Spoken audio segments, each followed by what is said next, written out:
Creamline, winalis ng signal, kaya nananatili pa rin walang talo at tila ginulat ang Creamline sa bagong manlalaro ng HD Spikers sa PVL on Tour Clash. Napaka-intense ng bakbakan na nagpapigil hininga sa mga fans.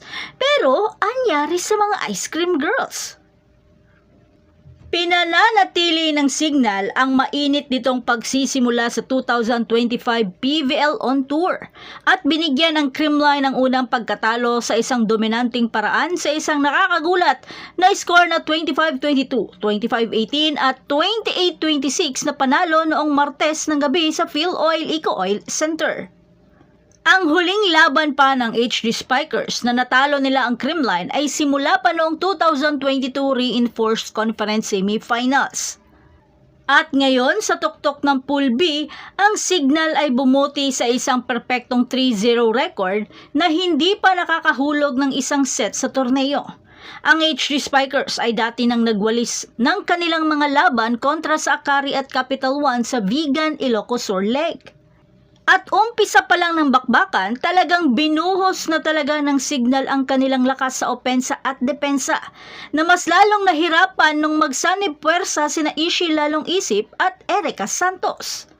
Hindi pa nagtatapos ang pagpapahirap sa Creamline dahil sa second set, tila mas pinalakas palalo ng Signal ang kanilang net defense na nagpahina ng kanilang opensa. Alam naman natin na ang Creamline ay isang attacking team, pero napigilan ito ng Signal sa kanilang 5 solid blocks. Pero sa third set, dito mas uminit ang bakbakan na mas lalong nagbigay intense sa bawat rallies.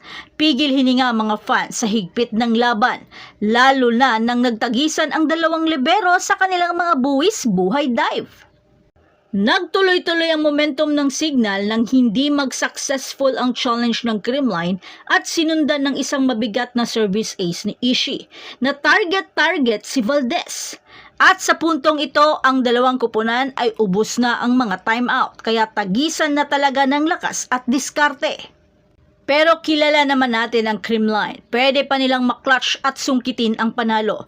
At dahil dyan, ang Signal ay nag-umpisa ng magkaroon ng kaba at pressure kaya dalawang error attack ni Erica Santos ang nagpatabla sa score na 24-all. At sa puntong ito, ubos na ang timeout ng dalawang kupunan habang wala nang natitirang challenge ang Signal. Kaya pigil hininga na ang lahat sa maaaring mangyari. Sinalba naman ito ni Heather Ginoo para makamit nila muli ang match point. Pero sa isang over-receive ni Cayuna muling nagtabla sa 25-all. Hindi pa nagtatapos dyan dahil isang monster block muna ang